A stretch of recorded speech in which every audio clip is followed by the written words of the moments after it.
बिहानै मोरङबाट आयो निकै डर लाग्दो रहस्य। उखुबारीमा दुईवटा शव भेटिकै ठाउँमा फेरि पछ्याउँदा तेजोमा भेटियो तेर्सो शव। ललितपुरको थेचीमा खाल्डो खनेर गाडीको अवस्थामा एकजनाको शव भेटिएको छ। गोदावरी नगरपालिका 12 थेचो स्थित एउटा घरको पछाडिपट्टि गाडीको अवस्थामा तेह्रथुमका महल लिम्बुको शव भेटिएको हो। करिब 5 फिट गहिरो खाल्डोमा गाडिएको शव गलाउन 25-30 प्याकेट नुन समेत हालेको भेटिएको छ। मोरङको धनपाल स्थित गाउँपालिका 2 को उखुबारीमा गत माघ 13 र 14 गते दुईजनाको शव गाडीको अवस्थामा भेटेको थियो भने सो घटनाको अनुसन्धानका क्रममा अपराध अनुसन्धान महाशाखाले अनिल मण्डललाई पक्राउ गरेको थियो। उनको बयानका आधारमा प्रहरीले थेचोमा प्रमेश थापा मगरको घर पछाडि खोजी गर्दा गाडीको अवस्थामा लिम्बुको शव फेला परेको एसएसपी वसन्त बहादुर कुँवरले अनलाइन खबरलाई बताएका छन्। लिम्बुको घाँटीमा लाइलनको डोरी कसेर हत्या गरेको पाइएको छ। गोदावरी नगरपालिका 12 की वडाध्यक्ष शोभा कार्कीका अनुसार यो घरमा लामो समय प्री प्राइमरी स्कुल थियो, तर लकडाउनपछि स्कुलले छाडेको यो घर अनिल मण्डल सहितको समूहले करिब 3 महिना अघि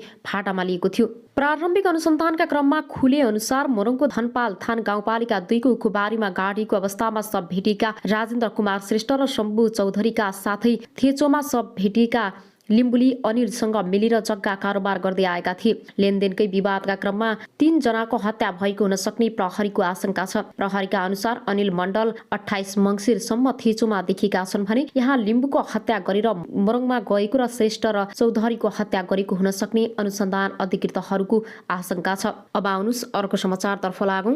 गठबन्धनमा प्रस्ताव एमसीसीको सुरुवाती सम्झौता मात्र लागू गर्ने। केही दिन यता सत्ता गठबन्धन टुट्ने चर्चा माझ निकै तनावमा रहेका माओवादी केन्द्रका अध्यक्ष पुष्पकमल दाहाल प्रचण्ड बुधबार साँझ बालुवाटारमा निस्किँदा हर्षित देखिएका छन्। अमेरिकी आर्थिक सहयोग परियोजना मिलेनियम कर्पोरेसन एमसीसी सम्झौता अनुमोदनका विषयमा सत्ता साझेदार दलहरूबीच कुरा नमिल्दा गठबन्धन भत्किने आकलन सुरु भएको थियो। तर बुधबार साँझ प्रधानमन्त्री शेरबहादुर देउवा, अध्यक्ष प्रचण्ड र नेकपा समाजवादीका अध्यक्ष माधव कुमार नेपालबीच भएको छलफलमा एमसीसी बारे मध्यवर्गी बाटो खोज्न समझदारी बनेको छ। बालुवाटार स्रोतका अनुसार एमसीसीको सुरुवाती सम्झौतालाई मात्र कार्यान्वयन गर्ने विकल्पमा पनि छलफल भएको छ। ज्ञानेन्द्र बहादुर कार्कीको पालामा भएको सम्झौतामा एमसीसीलाई संसदमा लैजाने उल्लेख नै थिएन, तर केपी ओली नेतृत्वको सरकारले संसदको विषय बनायो। प्रधानमन्त्री देउवा निकट एक नेताले नेपाल खबरसँग भने अब कसरी संसदमा लैजाने बारे 3 नेताहरू छलफल गरिरहनु भएको छ। कुनै निष्कर्ष निस्किसकेको छैन। 2064 भदौ 29 र 14 सेप्टेम्बर 2017 मा कांग्रेस र माओवादी केन्द्रको संयुक्त सरकारले अमेरिकासँग नेपालको विद्युत प्रसारण लाइन र सडक निर्माणका लागि 50 करोड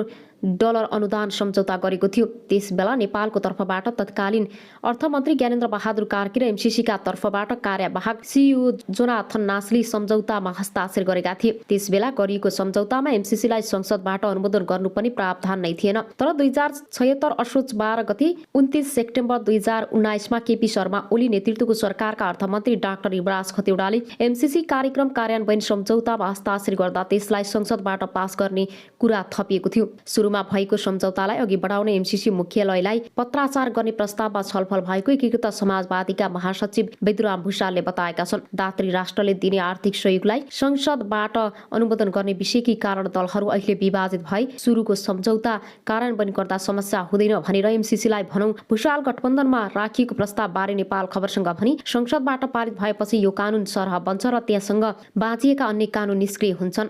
छलफलमा प्रधानमन्त्री देउवाले एमसीसी सम्झौता अध्ययन गर्न बनाइएको 3 सदस्यीय कार्यदलको प्रतिवेदन कुनै कुर्नै र त्यसको सुझाव आएपछि निर्णय गर्ने बताएका थिए। अध्ययन कार्यदलले सुझाव आउन दिउँ, यतिसम्म कुरौं, अब केही दिन कुरौं। प्रधानमन्त्री देउवाले नेतासँग भनी यसमा सुधार गरेर जान सकिने रहेछ भने त्यो पनि हेरौं। पुष 4 गते गठबन्धनले एमसीसी सम्झौतामा रहेका प्रावधान अध्ययन गर्न छलनाथ खनाल र नारायण काजी श्रेष्ठ र सञ्चार मन्त्री ज्ञानेन्द्र बहादुर कार्की रहेको 3 सदस्यीय कार्यदल बनाएको थियो। सुधारका विकल्पमा जान एमसीसीले मान्छ भने गरौं, तर पहिला के सुधार्ने हो भन्ने त्यो तयार गरौं। देउवाको भनाई उद्धत गर्दै नेकपा समाजवादीका एक नेताले भने अमेरिकाले भने सम्झौतामा कुनै पनि संशोधन वा परिमार्जन नहुने अडान राख्दै आएको छ।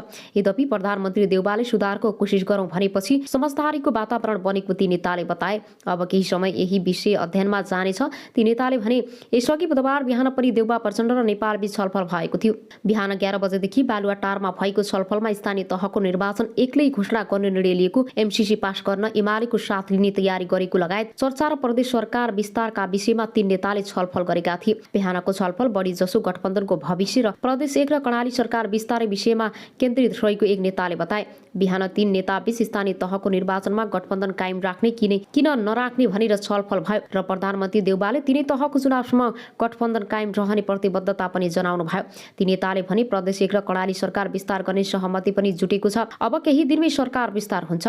बुधबार दिनभर गठबन्धन टुट्न नदिने नेताहरू व्यस्त भए। माओवादी केन्द्रका नेता नारायण काजी श्रेष्ठले काङ्ग्रेसका नेता रामचन्द्र पौडेललाई बानेश्वरमा रहेको र एक होटलमा भेटेर एमसीसी बारे साझा धारणा बनाउन आग्रह गरेका थिए। श्रेष्ठसँगको छलफल लगत्तै पौडेलले बालुवाटार पुगेर प्रधानमन्त्री देउबासँग छलफल गरेका थिए। उता बुधबार बिहानी गृहमन्त्री बालकृष्ण खाँडे नेकपा एकीकृत समाजवादी अध्यक्ष माधव कुमार नेपालसँग कोटेश्वर निवासमै गएर छलफल गरेका थिए। नेकपा एमाले एमसीसीका विषयमा 1-2 दिन हेरेर मात्र प्रतिक्रिया दिने निर्णय गरेको केही बेरपछि प्रधानमन्त्री देउबा प्रचण्ड र नेपाल छलफलमा जुटेका थिए। अब आउनुस् अर्को समाचारतर्फ लागौं। मलामी आउने क्रममा आमाको खोजी हुँदा आमा मर्निङ वाक गएको भनेर कमल आफैले आएर जानकारी दिएको उनी बताउँछिन्। आफ्नै दाजुको मलामीमा दिदी जकमाया नपुगेपछि परिवार मिलेर आमाको खोजी गर्दा आमा बेपत्ता भएको भनी इलाका प्रहरी कार्यालय पत्थरीमा माघ 14 गते निवेदन परेको थियो। निवेदन दर्ता गर्दासम्म कमल श्रेष्ठले आफूलाई 4 दिनको म्याद दिए आमा खोजेर दाखिला गर्ने वचन दिएका थिए। तर यसबीचमा उनले आमालाई खोजेर दाखिला गर्न सकेनन्। यता प्रहरले जकमाया माघ 12 गतेदेखि घरबाट एक्कासी हराएपछि उनको हत्या भएको हुन सक्ने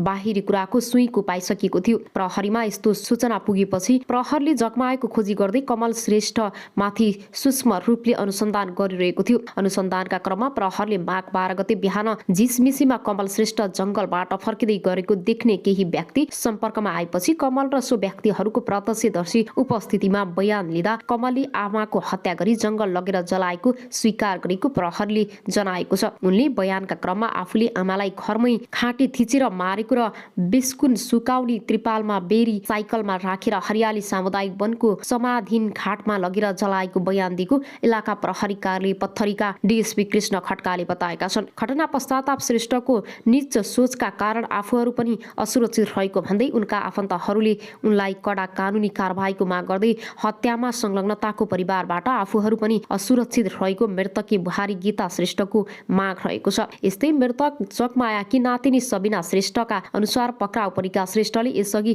बुबाको नाममा रहेको 15 कट्ठा 9 धुर जग्गा आमा तथा अन्य भाइहरूलाई समेत थाहा नै नदिई आफ्नो श्रीमतीको नाममा बनाएको र सो विषयमा आमा लगायत अन्य भाइहरूले थाहा पाएपछि अदालतमा मुद्दा परेको बताइन्। सोही इकका कारण उनले हजुरआमाको हत्या गरेको हुन सक्ने बताइन्। यता प्रहरले पनि घटनाको मुख्य कारण अदालतले सो जग्गा मध्ये 5 कट्टा जग्गा आमाको नाममा रहने गरी फैसला सुनाएपछि श्रेष्ठले आमाको हत्या गरेको बताएको छ। हत्याको आरोपमा प्रहरले कमलालाई पक्राउ गरी जिल्ला अदालत मोरङबाट 10 दिनको म्याद थप गरी अनुसन्धान गरिरहेको जनाएको छ। यो पनि नवलपुरको कावासोतीमा अटो चालक मृतक फेला परेका छन्। कावासोती नगरपालिका वडा नम्बर 13 गौरी घर भएका 42 वर्षीय माधव प्रसाद गिरी घर नजिकैको खोलमा मृत फेला परेका हुन्। कावासोती नगरपालिका वडा नम्बर 13 का अध्यक्ष विनोद रामनायल गिरीको शव घर नजिकैको खोलमा गाडीको अवस्थामा फेला परेको जानकारी दिएका छन्। सडक छेउमा उनले चलाउने अटो रोकिएको छ र खोलको हिलोमा शव गाडेर माथिबाट कर्कलाको पातले छोपेर राखिएको अवस्थामा पाइएको छ।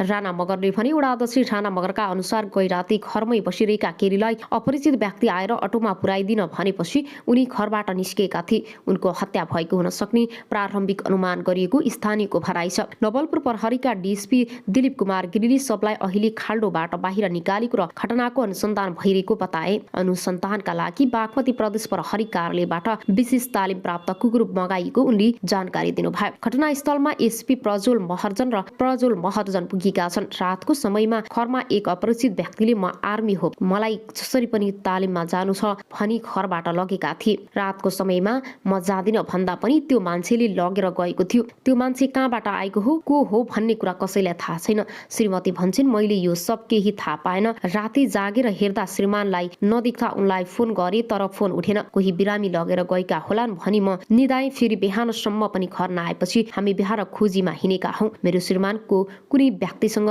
रिसिभी पनि थिएन, कसैसँग झगडा गर्ने नियत पनि थिएन। अब आउनुस् अर्को समाचारतर्फ लागौं। प्रचण्डले एमसीसी बारे प्रधानमन्त्री देउबा सामु अघि सारे 2 विकल्प। सत्ता गठबन्धनमा अमेरिकी आर्थिक सहयोग परियोजना मिलेनियम च्यालेन्ज कन्फ्याक्ट एमसीसी बारे 2 विकल्प खोजिएको छ। 5 दलीय गठबन्धनका एक घटना माओवादी केन्द्रका अध्यक्ष पुष्पकमल दाहाल प्रचण्डले बैठकमा ती 2 विकल्प सारेका छन्। अहिले गठबन्धनमा ती 2 विषय मध्ये एकजना सहमति कायम गराउने प्रयास भइरहेको अध्यक्ष प्रचण्डले बिहिबार बताएका छन्। ती दुई विकल्प मध्ये पहिलो चुनावपछि मात्रै एमसीसी सम्झौता अघि बढाउने र अर्को सम्झौताका विषयवस्तु नै परिमार्जन गर्ने। बिहिबार 4 घण्टासम्म चलेको माओवादी केन्द्र कर्णाली प्रदेश कमिटी बैठकलाई भर्चुअल सम्बोधन गर्दै प्रचण्डले एमसीसी सम्झौतालाई आगामी चुनावपछि मात्रै अघि बढाउने लगभग समझदारी भएको बताएका छन्। अर्को विकल्प सम्झौताका कन्टेन्ट नै परिमार्जन गरेर अर्कै स्वरूपमा ल्याउने विकल्पमाथि छलफल भइरहेको बताएको एक नेताले नेपाल खबरलाई बताएका छन्। एमसीसी संशोधन गरेर मात्रै पास गर्नुपर्छ भन्ने हाम्रो पार्टीको अडानबाट तल माथि हुने कुरै भएन। अध्यक्ष प्रचण्डले भने तत्काल संशोधन गर्न अमेरिकाले मानेको छैन। यस्तो बेला अब एमसीसी आगामी निर्वाचनपछि मात्रै अघि बढाउन प्रस्ताव गरेका छौं। प्रचण्डले नयाँ जनादेशपछिको सरकारले एमसीसी अघि बढाउने विकल्पमा छलफल भइरहेको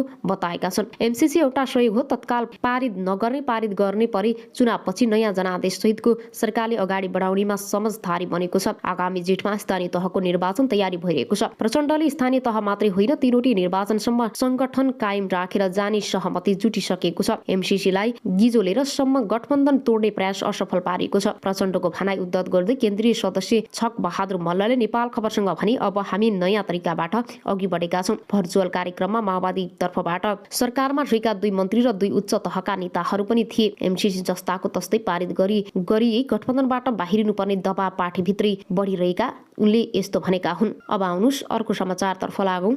डिल बहादुर घरती, दिपेन्द्र केसी, खुशीराम चौधरी, तिल बहादुर धामी, रुद्र बहादुर खत्री, जनकराज जोशी, रविन्द्र कुमार गौड र चुमान सिंह थापा, सन्तोष बस्नेत, इन्द्रजित चौधरी, शम्भु कार्की, मनोज रावल र वसन्त जेसी, लोकनाथ खनाल, गणेश रावत, प्रेम विकस, सूरज दयाल र कृष्ण बहादुर थापा रहेका छन् भने उनीहरूको उपचार भइरहेको छ। रूपन्देहीको मोतीपुर औद्योगिक क्षेत्रको जग्गामा बसोबास गर्ने सुकुम्बासी समूहको झडपपछि उत्पन्न परिस्थितिलाई सामान्य बनाउन स्थानीय प्रशासनले कर्फ्यू लगाएको छ। झडपपछि जिल्ला प्रशासन कार्यालय रूपन्देहीले कर्फ्यू आदेश जारी गरेको हो। आइतबार 4 बजेदेखि लागू हुने गरी पूर्व तिनाउ नदी, पश्चिममा हरिहरपुरको खेतीयोग्य जमिन, उत्तरमा शिवनगर, रानीगञ्ज बस्ती र दक्षिणमा बुटवल उपमहानगरपालिका 18 औद्योगिक करिडोरको जमिन रहेको भागसम्म लागू हुने गरी कर्फ्यू लगाएको प्रमुख जिल्ला अधिकारी ऋषिराम तिवारीले पर्दाफासलाई बताए। तिवारीले अतिक्रमण भएको औद्योगिक क्षेत्रको जग्गाबाट स्थानीयलाई हटाउन खोज्दा तनावको स्थिति सिर्जना भएको र गोली चलाउनु परेको दावी गरे। तर स्थानीयले भने प्रशासनले अन्धाधुन्दा गोली चलाउन आदेश दिएर ज्यादती गरेको बताएका छन्। बुटवल वडा नम्बर 17 र 18 मा पर्ने औद्योगिक क्षेत्रको नदी उकाउ क्षेत्रमा गत सातादेखि ठूलो संख्यामा अस्थायी टहरा बनाएर जग्गा अतिक्रमण भएको थियो। प्रशासनले 3 दिनदेखि रातिमा टहराहरू भत्काइदिँदै आएको थियो। अब आउनुस् अर्को